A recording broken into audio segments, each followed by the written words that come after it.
Hello friends, आप लोगों का स्वागत है आपके अपने YouTube channel sky study point में। जैसा कि आप लोगों को पता है कि आप लोगों को एग्ज़ाम 19, 20, 21 हैं। तो आप लोगों की तैयारी जिन लोगों की नहीं हो पाई है, मैं उन लोगों के लिए वीडियो लेकर आया हूँ।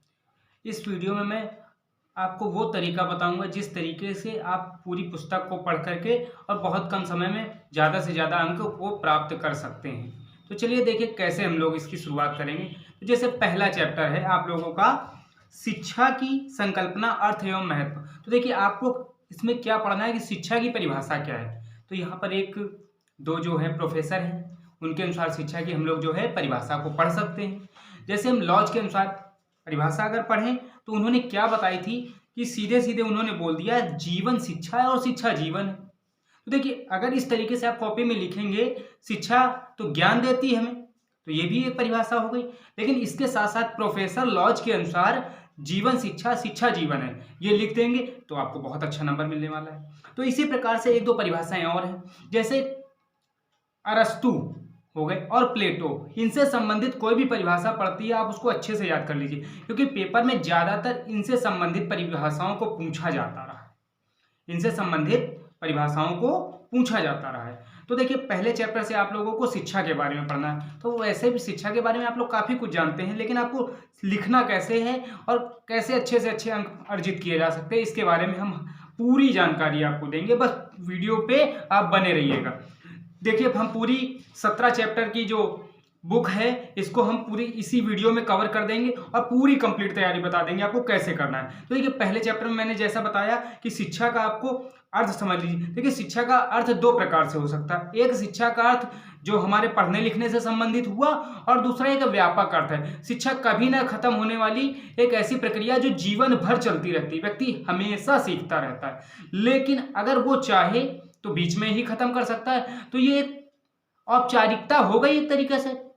तो आप समझ लीजिए औपचारिक शिक्षा की परिभाषा बन गई है। तो मैं क्या बता रहा हूं, औपचारिक शिक्षा, अनौपचारिक जो जीवन भर चले उसे अनौपचारिक शिक्षा कह देंगे। तो इस तरीके से औपचारिक अनौपचारिक चैप्टर शिक्षा है। दूरस्थ शिक्षा, ऐसी शिक्षा जो आप पढ़ रहे हैं लेकिन किसी दूर के माध्यम से आपको अर्जित कराई जाए।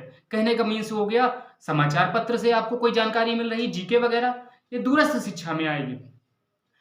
कोई आपको ऑनलाइन दूर से क्लास दे रहा है, ये भी दूरस्थ शिक्षा है। तो इस तरीके से दूरस्थ शिक्षा, औपचारिक शिक्षा और अनौपचारिक शिक्षा क्या होती है। औपचारिक शिक्षा ऐसी शिक्षा जिसमें सिर्फ औपचारिकताएं ही होती हैं कि व्यक्ति को इतनी क्लास तक पढ़ना है, उसने पढ़ लिया, काम खत्म हो गया। लेकिन अनौपचारिक शिक्षा आजीवन चलने वाली प्रक्रिया है, इनफॉर्मल। इसमें ना उम्र, आयु, समय, स्थान कुछ भी निश्चित नहीं होता, जबकि औपचारिक शिक्षा में सब कुछ निश्चित होता है। तो इस तरीके से आप लोग शिक्षा के बारे में पढ़ सकते हैं। फिर अगर हम अगले चैप्टर की बात करें तो अगला चैप्टर जो हमारी बुक में दिया है, इस चैप्टर में थोड़ी सी एक चीज और छूट जा रही है जिसके बारे में बात कर लेते हैं। यहां पर देखिए शिक्षा को द्विमुखी और त्रिमुखी कहा गया है। तो एडम ने बताया शिक्षा द्विमुखी प्रक्रिया है, जबकि यहीं पर रॉस ने कहा कि शिक्षा में दो ध्रुव होते, चुंबक में जैसे दो ध्रुव होते, उत्तरी और दक्षिणी।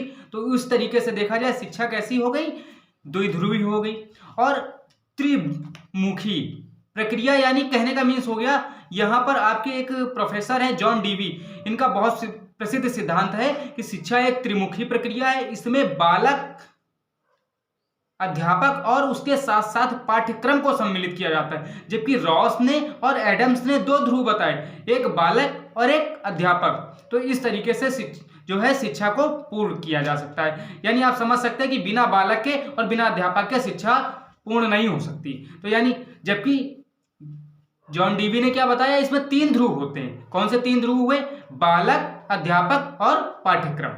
और देखिए फिर दूसरा पाठ है शिक्षा के उद्देश्य एवं वर्तमान भारत में शिक्षा के उद्देश्यों को प्रभावित करने वाले कारक। तो देखिए शिक्षा का एक मात्र उद्देश्य है व्यक्ति को उसके कर्तव्यों का ज्ञान कराना, उसको समाज से कुछ ऊपर उठाना। समाज से ऊपर उठाने का मतलब हो गया कि अगर व्यक्ति के पास ज्ञान नहीं है तो वो पशु के समान है। पशु मतलब पाश्विक प्रवृत्तियां हैं उसके अंदर, और एक पढ़े लिखे शिक्षित व्यक्ति में काफी अंतर होता है। क्योंकि शिक्षा क्यों कराई जाती, शिक्षा कोई नौकरी के लिए नहीं आवश्यक है। शिक्षा व्यक्ति को पाश्विक प्रवृत्तियों से ऊपर उठाती है और उनके द्वारा जो बहुत सारी कुरीतियां हैं, समाज में व्याप्त भ्रष्टाचार, इन सबको ऊपर उठा करके शिक्षा हमें ऐसा बना देती है कि जिनके दम पर हम सही गलत अच्छे बुरे का ज्ञान कर सकते हैं। शिक्षा के तो बहुत सारे उद्देश्य हैं, तो शिक्षा आप लोग अपने हिसाब से इनके उद्देश्यों को लिख सकते हैं। लेकिन अगर देखा जाए तो शिक्षा का एक छोटा सा उद्देश्य है, समय के साथ साथ व्यक्ति को इतना ज्ञान हो जाए कि वह अपनी जीविका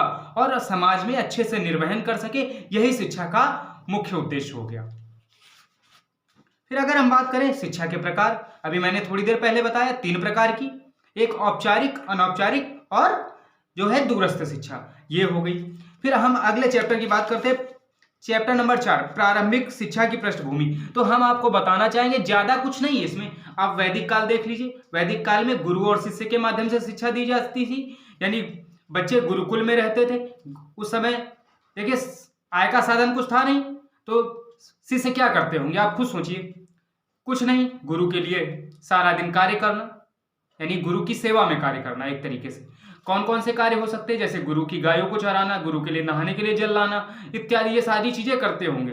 तो ये वैदिक कालीन शिक्षा थी, ये संस्कृत भाषा में दी जाती थी। बहुत इंपॉर्टेंट पॉइंट है, वैदिक कालीन शिक्षा की भाषा संस्कृत भाषा थी, ठीक है। और इसमें सबसे पहले उपनयन संस्कार किया जाता था। उपनयन संस्कार क्या था कि व्यक्ति को ऐसा संस्कार दे दिया गया कि उपनयन, उपनयन का मतलब होता है गुरु के समीप ले जाना, बच्चे को गुरु जी के पास ले जाकर छोड़ दिया गया, और वो शिक्षा पूरी करने के बाद क्या करता था, उसका किया जाता था यहां पर जो है समापवर्तन संस्कार, यानी समापवर्तन, समाप्ति, शिक्षा समाप्त हो गई तो समापवर्तन संस्कार। फिर हम दूसरी शिक्षा पढ़ेंगे जिसको मुगलकालीन या मध्यकालीन शिक्षा कहते हैं। यह मुस्लिमों की शिक्षा थी। इसमें मकतब, मकतब का अर्थ होता है मस्जिद से लगे हुए कुछ शिक्षा के क्षेत्र।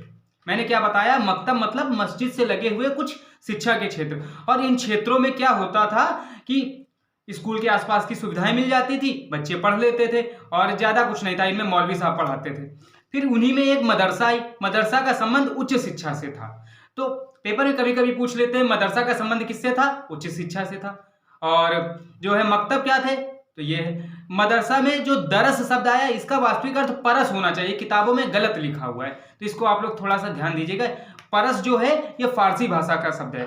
तो एक चीज हमें यहाँ और क्लियर हो गई कि जो हमारे यहाँ मदरसा में शिक्षा दी जाती थी वो किस भाषा में थी, मुगलकालीन या मध्यकालीन शिक्षा पारसी भाषा में थी।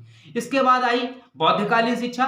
तो बौद्धकालीन जो है पाली भाषा में दी जाती थी। इसमें क्या होता था, बच्चे का सबसे पहले जो है प्रवज्जा संस्कार कराया जाता था, यानी उसको एक तरीके से बौद्ध के मठों में ले जाया जाता था, वहां पर प्रवज्जा संस्कार होता था। उसके बाद जब वो लगभग 20 वर्ष का हो जाता था तो उसका उपसंपदा संस्कार कराया जाता था। इसमें क्या होता था कि बच्चे को एक भिक्षु का सदस्य माना जाता था। देखिए भिक्षा इसमें क्यों मांगी जाती थी, ताकि बच्चे को यह ना लगे कि हम किसी राजा के बेटे हैं या किसी गरीब के बेटे हैं, यानी गुरु के पास आए हैं तो शिक्षा लेने आए हैं। और इस वजह से उसको भिक्षा मांगने का भी एक दिन का अवसर दिया जाता था। कोई ये ना कह सके कि मैं राजा हूं, मैं भिक्षा नहीं मांग सकता, क्योंकि समय क्या था। और देखिए बौद्धकालीन शिक्षा का मुख्य उद्देश्य है मोक्ष प्राप्त करना। तो पेपर में ये भी कई बार क्वेश्चन पूछा गया। मैं जो इंपॉर्टेंट टॉपिक बता रहा हूं ना, इनको थोड़ा सा जरूर ध्यान रखिएगा, क्योंकि होता क्या है, ये इंपॉर्टेंट टॉपिक जो है आपकी परीक्षा के लिए काफी महत्वपूर्ण रहेंगे। बस आप ये पूरा एक वीडियो देख लेंगे, आपकी पूरी 17 चैप्टर की बुक खत्म हो जाएगी। चलिए हम अगले चैप्टर की ओर बढ़ते हैं। देखिए बौद्धकालीन शिक्षा समाप्त होते होते भारत में ईस्ट इंडिया कंपनी आ चुकी थी। सन 1600 की बात है, कहीं कहीं किताबों में 1613 लिखा है। तो देखिए 1600 में जब ईस्ट इंडिया कंपनी आई तो यहाँ का गवर्नर लॉर्ड विलियम बेंटिक था। उसने क्या किया कि यहाँ पर मैकाले से एक परामर्श मांगा कि बताइए कि हम किस प्रकार से यहाँ की शिक्षा को सुधार सकते हैं, क्योंकि यहाँ की शिक्षा उतनी अच्छी नहीं थी उस समय। तो मैकाले ने एक विवरण पत्र दिया। कब दिया, 2 फरवरी 1835 को। किसको दिया, लॉर्ड विलियम बेंटिक को दिया। अब देखिए उसने क्या किया कि उसमें भारतीय जो साहित्य था और अरबी का साहित्य था उसका उसने मजाक उड़ाया। उसने कहा कि ये यहाँ पर 30 फुट लंबे आदमियों की कल्पना है, और तमाम जाने क्या क्या बताया कि यहाँ पर जो है दूध के और दही के समुद्र सागर पाए जाते हैं। तो उसने काफी कहा कि इसको लोग पढ़ने के बाद व्यंग करेंगे, शिक्षा दोषपूर्ण है। तो काफी हद तक इसमें कयास लगते रहे, लेकिन फिर कुछ समय बाद क्या हुआ कि मैकाले ने ही जो है एक यहां तक की बात कह दी कि अगर अंग्रेजी के साहित्य की बात करें तो वहां की एक अच्छी अलमारी, अंग्रेजी के साहित्य की एक अच्छी अलमारी के बराबर पूरे संसार के अरबी और हिंदी का जो संस्कृत का साहित्य है, यानी उसके बराबर एक अंग्रेजी की अलमारी के बराबर पूरे संसार का साहित्य उसने बता दिया। देखिए कितनी बड़ी बात कही। तो दादा भाई नौरोजी ने इस पर टिप्पणी की। क्या टिप्पणी की? उन्होंने कहा कि मैकाले एक अच्छा आदमी था, लेकिन उसे नासमझ होने की वजह से हमें उसे माफ कर देना चाहिए, क्योंकि उसे सिर्फ उतना ही ज्ञान है जितना उसके पास अंग्रेजी साहित्य का है, इसके अलावा ज्ञान नहीं है। फिर धीरे धीरे भारत में कई परिवर्तन आते गए, फिर शिक्षा का स्वरूप बदलता गया। तो कई महान विचारक आए, जैसे अरस्तु, प्लेटो और सुकरात, स्पोंजा, हीगल, बर्कले, तमाम आते गए। तो इन लोगों ने क्या किया, सीखने की भी कई प्रकार की विधियां बताई। तो सबसे पहले हमारे यहाँ फिर एक चैप्टर आ जाता है जिसको कहते हैं प्रकृति के माध्यम से सीखना। तो प्रकृति के माध्यम में बालक को जो है खुला छोड़ दिया जाना चाहिए और वो प्रकृति के माध्यम से ही सीखता है, प्रकृति के द्वारा सब कुछ सीखता है। फिर आदर्शवाद, आदर्शवाद की 4 विधियां बताई गई। पेपर में बहुत कई बार पूछा गया है। कौन कौन सी 4 विधियां? आत्मनिष्ठ विधि, वस्तुनिष्ठ विधि, निरपेक्ष विधि और पश्चात्मक विधि। अगर इसी में बात करें तो आदर्शवाद कई प्रकार के होते हैं। तो उसमें सबसे पहले अगर आदर्शवाद का नाम आता आत्मनिष्ठ, तो इसके प्रवर्तक को बर्कले कहा जाता है। दूसरे हैं वस्तुनिष्ठ, जिसको हम लोग हीगल कहते हैं। वस्तुनिष्ठ के कौन है? हीगल। इसके बाद हमारे पास आते हैं प्राचीन के, कांट हैं। इसके बाद अगर हम बात करें नैतिक आदर्शवाद के, तो नैतिक आदर्शवाद के जो है प्लेटो हैं। संवाद विधि के भी प्लेटो हैं। तर्क विधि के हीगल हैं। क्या बताया? संवाद विधि के प्लेटो हैं, तर्क विधि के हीगल हैं। और अगर खेल विधि की बात करें तो फॉबेल है, और मांटेसरी विधि की बात करें तो मेरिया मांटेसरी। तो मेरिया मांटेसरी ने क्या बताया कि बालक को जो है सीखने के लिए कोई वस्तु उसके सामने मेज के समक्ष रख दीजिए, वह उस वस्तु को देखेगा, उसके अक्षर को जो है अनुकरण करके उसका ज्ञान करेगा। इसके बाद देखिए भारत में पाश्चात्यवादी शिक्षा का जनक किसे कहा जाता है? चार्ल्स ग्रांट को। इसको जरूर याद रखिए, काफी इंपॉर्टेंट प्रश्न है। भारत में पाश्चात्यवादी शिक्षा का जनक किसे कहा जाता है? चार्ल्स ग्रांट को। फिर हम बात करें प्रकृतिवादी से सीखना, तो प्रकृतिवादी सीखने की विधियां भी कई प्रकार की बताई गई। प्रकृतिवादी के सीखने पर सबसे ज्यादा बल दिया रूसो ने। रूसो ने कई प्रकार से जो है अपनी परिभाषाएं भी दी। इसमें जैसे प्रकृतिवादी को दूसरे किस नाम से जान सकते हैं? तो भौतिकवाद, क्योंकि प्रकृति को हम भौतिक रूप से देख सकते हैं, इसलिए इसे क्या नाम दिया गया? भौतिकवाद। और जो हमारा प्रकृतिवाद है ये चॉक एंड टॉक का विरोध करता है। क्या करता है? चॉक एंड टॉक का विरोध करता है। तो वही बात कही गई है कि प्रकृतिवादी जो है इसका प्रवर्तक कौन है? तो रूसो हम लोग बता देंगे। और किस विधि का ये लोग विरोध करते हैं? चॉक एंड टॉक विधि का। फिर अगर हम बात करें प्रकृतिवाद से सीखने की विधि को हम क्या और कह सकते हैं? तो ह्यूरिस्टिक विधि कह सकते हैं। क्या कह सकते हैं? ह्यूरिस्टिक विधि। फिर शिक्षा में प्रयोजनवाद प्रारंभ हुआ। अब देखिए प्रयोजनवाद क्या हुआ? प्रयोजनवाद यानी मस्तिष्क के स्वभाव में मनोवृत्ति, यही प्रयोजनवाद है। अगर हम बात करें तो यह परिभाषा जेम्स के अनुसार दी गई। फिर प्रयोजनवाद के कई प्रवर्तक आए, जैसे डीवी पियर्स हो गए, और क्या कहते हैं जेम्स हो गए, किलपैट्रिक हो गए, ये सब प्रयोजनवादी थे। तो इसमें क्या होता है? ईश्वरीय सत्ता को स्वीकार नहीं किया जाता है, इसमें कार्य को प्रधानता दी जाती है, व्यक्ति करके ज्यादा कुछ सीख सकता है, इसी को प्रयोजनवाद कहते हैं। फिर हमारे यहाँ पर अगला चैप्टर है जिसका नाम है भारतीय विचारक। तो विचारक में स्वामी विवेकानंद जी आए, महात्मा गांधी आए, और कहते हैं रविन्द्रनाथ टैगोर आए, और राधा कृष्णन, गिजुभाई बधेका। तो देखिए इन लोगों के बारे में थोड़ा थोड़ा बता देते हैं और काफी कुछ इंपॉर्टेंट चीजें आपको हम बताएंगे इसमें।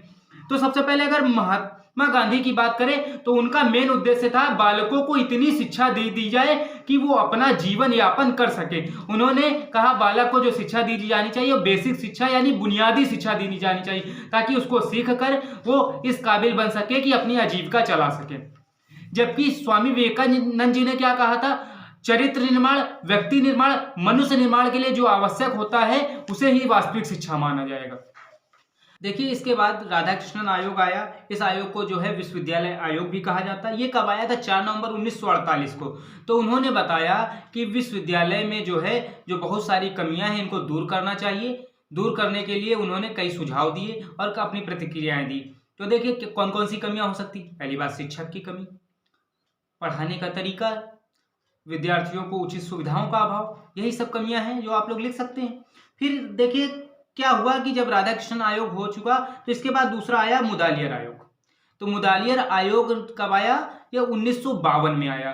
तो ये माध्यमिक शिक्षा के लिए आया। किसके लिए आया? माध्यमिक शिक्षा के लिए। तो इस मुदालियर आयोग में बात की गई कि जो माध्यमिक शिक्षा है उसको सुधारा जाना चाहिए। तो इसके जो प्रवर्तक कौन माने गए? डॉक्टर लक्ष्मण स्वामी मुदालियर। तो उन्होंने माध्यमिक शिक्षा में सुधार हेतु बात की। फिर इसके बाद इन सभी से हट करके एक आया आयोग जिसको हम लोग कहते हैं प्रोफेसर DS कोठारी आयोग, यानी कोठारी आयोग। ये दौलत सिंह कोठारी आयोग के नाम से जाना जाता है। ये कब आया था? ये सर 1966 और मतलब 64 से लेकर 66 तक चला। तो इसमें उनको ये अभी तक कोई भी ऐसा व्यक्ति नहीं हुआ था जिसने आयोगों को बनाने के बाद माध्यमिक, प्राथमिक और उच्च प्राथमिक या विश्वविद्यालय आयोगों में जितनी कमियां हैं इनको दूर करने के लिए जांच की जाए कि इनमें क्या अनियमितताएं हैं। तो इन सभी अनियमितताओं को जांचने के लिए कौन आया? आपका ये आयोग आया जिसका नाम है प्रोफेसर DS कोठारी, यानी कोठारी आयोग। ठीक है, इस कोठारी आयोग में जब मीटिंग चल रही थी उस समय जो है राधाकृष्णन जी ने उस समय राष्ट्रपति थे, तो उन्होंने कहा कि आप जाइए और सभी पक्षों की निष्पक्ष जांच कीजिए और इसकी रिपोर्ट दीजिए, ताकि जो हमारे यहाँ पर प्राथमिक, उच्च प्राथमिक, माध्यमिक और विश्वविद्यालय शिक्षा है या प्राविधिक शिक्षा है इसको ठीक से सुधारा जा सके। इसके बाद अगर बात करें गीजूभाई बधेका की, तो गीजूभाई बधेका ने बालक को जो है बाल देवो भव की संज्ञा दी है, यानी बालक को देवता के समान मान लिया है। तो गीजूभाई बधेका भी काफी इंपॉर्टेंट है और इनका जन्म कहाँ हुआ था? चित्तल महाराष्ट्र में हुआ था। कहाँ हुआ था? चित्तल महाराष्ट्र में।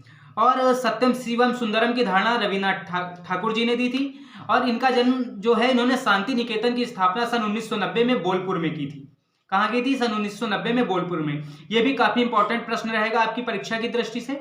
अगर बात करें कि किंडरगार्टन प्रणाली, तो ये फॉबेल के द्वारा लाई गई थी। किसके द्वारा लाई गई थी? फॉबेल के द्वारा। अगर अब बात करें हम, एक आधी पुस्तकें भी पेपर में कई बार पूछ लेता है, जैसे एजुकेशन ऑफ मैन, यानी एजुकेशन ऑफ मैन, मानव की शिक्षा, हिंदी में भी आ सकता है और इंग्लिश में भी पूछा जा सकता है। मदर एंड प्ले सॉन्ग, ये भी फॉबेल की पुस्तक है। तो इस तरीके से अगर बात करें तो इस तरीके से कई सारे आयोग आए और बहुत सारी चीजें की गई। ठीक है, पांडिचेरी में किस महान अर्थशास्त्री ने अपना आश्रम बनाया? तो श्री अरविंद घोष जी ने कराया। और जनसंख्या नीति कब आई? 16 अप्रैल 1976 को। इस तरीके से देखा जाए तो हमने पूरे कोर्स को इन कुछ जो मिनट का जो वीडियो रहा है इस वीडियो में मैंने समेट दिया है। इतना आप अगर पढ़ लेंगे तो उम्मीद है आपके कुछ बहुविकल्पी प्रश्न बिल्कुल नहीं छूटेंगे, अति लघु आप कर ले जाएंगे। लॉन्ग तो फिर आप लोग अपने हिसाब से लिखिएगा। आप लोगों को पेपर की बहुत बहुत शुभकामनाएं और बहुत अच्छे नंबर अर्जित कीजिए। अगर हमारा वीडियो अच्छा लगा है तो आप इसे अभी सब्सक्राइब कीजिए ताकि आने वाले पेपर की अगली वीडियो हम आपको जल्दी से जल्दी लाकर दे सकें। धन्यवाद।